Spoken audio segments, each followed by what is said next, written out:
system of Allah with relationship to the Akhirah is very, very harsh. The system of Allah with respect to the Akhirah is very, very harsh. A person, when he or she dies, they will leave this dunya. Everything that we will have will completely desert us. Our husbands, our wives, our children, our house, our money, our wealth, all of these things will completely desert us. And what will happen? We will go into the qabr, we will go into our graves completely empty-handed, all by ourselves. And there will be nobody there to represent us. There will be nobody there to help us. There will be nobody there to save us. Our job that we did so much for, our family that we did so much for, our house and our wealth that we did so much to accumulate and make our life comfortable will be of absolutely no use to us in the life in the Akhirah. And what will be tested? Exactly the same thing that I've just mentioned. What will be tested will be the level and the strength of our iman. The level of our iman will be tested. Not our knowledge, our ilm will not be tested, our depth of our iman will be tested.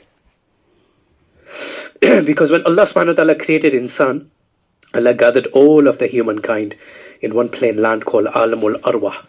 All of insan was gathered in Alamul Arwah.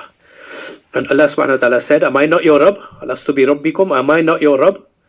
And all the people, they said, all the people said, Bala, Qalu Bala, that yes, Allah, you are our Rabb. You are Rabb. So we all said to Allah, oh Allah, you are our Rabb. So that time we declared that Allah, you are our Rabb.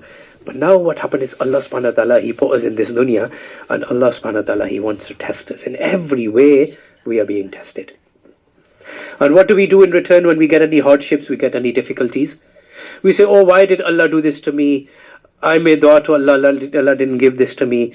I tried, but Allah did not do this for me. When Allah subhanahu wa ta'ala created insan, Allah subhanahu wa ta'ala, then Allah ta'ala asked, Alastu bi Rabbikum, am I not your Rabb?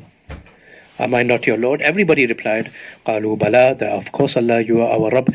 Then Allah subhanahu wa ta'ala, He put us in this world as a test. He erased our memory. Nobody remembers when we were in Alam al-Arwah. Nobody remembers, but we were definitely there. Definitely we were there. We know from Quran, we know from Hadith that we were in Alamul Arwah. Just like we know for definite we were in the belly of the mother, but nobody remembers being in the belly of the mother. But we were definitely there. But if you ask anybody, do you remember? He'll say, no, I don't remember. And just like that, we are now in the dunya. And then next stage will be inside the qabr. Then we'll be on Maidan Hashar. So insan is actually transitioning from one phase to the next phase. Now, hypothetically speaking, if you were to speak to somebody in Alamul Arwah and you said one day you will be in a very small place, very tiny place, he will say, no, it's impossible. Because Alamul Arwah is so big, so huge. All the ruh to be created until the day of judgment is gathered in Alamul Arwah. So if you were to speak to somebody in Alamul Arwah, we told them we'll be one day in a small space, they wouldn't believe you. They'll think it's impossible. This land is so vast. All the ruh, all the insan to ever be created is gathered in a huge land called Alamul Arwah. How could there be a place so small and you can survive in that place?